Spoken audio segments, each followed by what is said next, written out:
There's a long list of new Galaxy AI features launching on the S25 series, which have a range of usefulness, I'll put it that way. So the biggest one is this new assistant that's triggered when you hold the power button. And it looks like this. Now you can actually see it says Ask Gemini in the box, but it's not actually pure Gemini. It's more of a hybrid of Google Gemini and Bixby. So combining the best of both worlds, and obviously Gemini is going to be better at most stuff and it will default to that, but some of Bixby's ability to reach into apps and perform in-app actions is also here. So it's fascinating watching this work because for most of the stuff you ask, it just is Gemini, right? Ask it some facts or some current events, but every once in a while you can ask it something specific like to add an event to your calendar. And then you can see it take action and dig in and actually do it for you instead of just opening an app and asking you to do it. And that's genuinely useful. Some people are going to build their whole lives around that, I'm sure. It's kind of funny. It doesn't seem like you're able to pull it up with a voice command trigger. Like you can't just say Bixby and it comes up, or Google, because it's both. So that's kind of weird. You do have to trigger it by holding down the power button.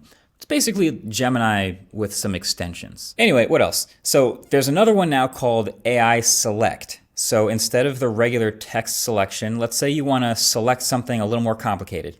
You swipe over from the Edge panel or take a screenshot and invoke AI Select, and it'll use context to let you select whatever's on your screen and do something more useful with it. So if there's a bunch of text and you're reading an article, AI Select will surface writing tools, and then you can summarize that text, or at least the text that's currently on your page.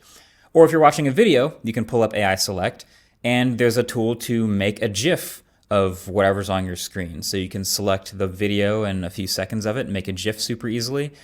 I could have sworn they had a way of doing this with the S Pen not too long ago, and I just forgot about it, but shows you how much I used it. But yeah, now making a GIF is easy whenever you want.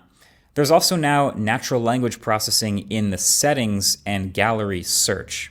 So you can just search using regular sentences and it'll actually find what you're looking for by understanding you.